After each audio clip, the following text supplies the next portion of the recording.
This is a video showing the operations for the Roadrunner E3 and E4 mobility scooters. This video is going to show you how to operate your scooters and more like a user manual. Both the E3 and E4 scooters is going to pretty much have the same operations, but I'm going to focus on the E3. Okay, first you have your key ignition. So if you want to lock your wheel into place for security, you can push your key inwards and turn it backwards, and that will lock your steering wheel.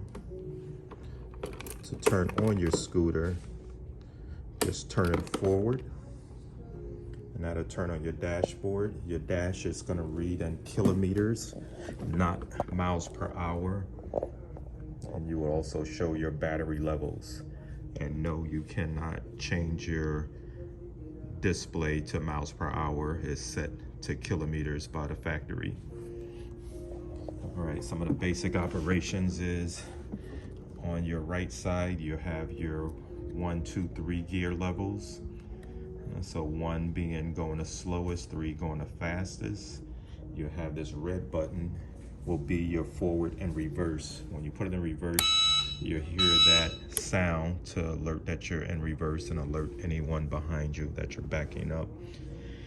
You have a horn button on the left and the right. And this right here is your lights. You have your regular riding lights and then your full front beam lights. This right here is your low beam standard and your high beams. Over here, you have your emergency. Okay, now we will go to your emergency brake. This will stop you from rolling back when you're on a hill. You will squeeze your brake, and underneath, you'll see this little pin sticking out. You want to squeeze your brake all the way in, push that brake pin up, and it will lock your brakes from unsqueezing, and that'll stop the scooter from rolling back. To release it, all you have to do is squeeze on the brake.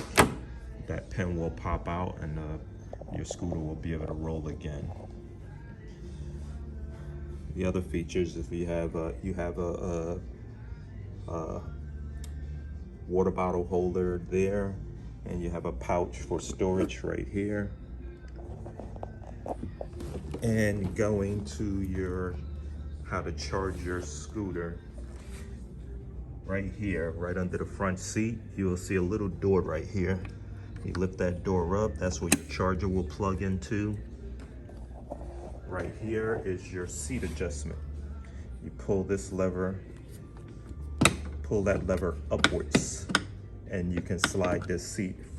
The seat won't slide, but this whole back end will slide. So that back rest will slide to give you more space or to pull you closer to the steering wheel. And your other features is you have under seat storage, and you have storage on the top.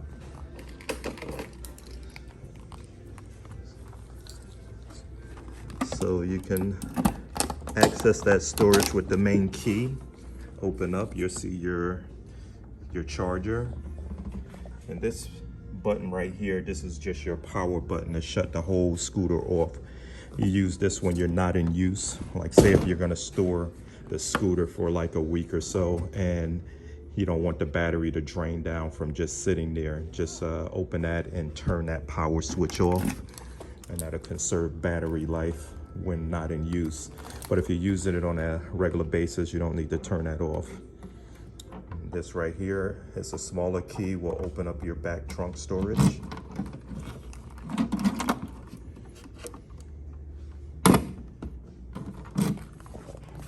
Those bars right there, those are your wheelie bars, just in case you go up a sidewalk. It'll prevent the scooter from flipping over.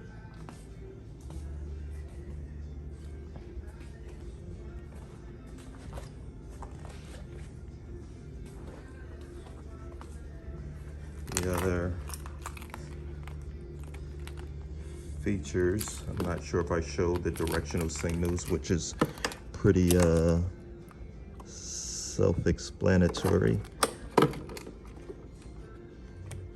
Your directional for left and right, it will show on your display.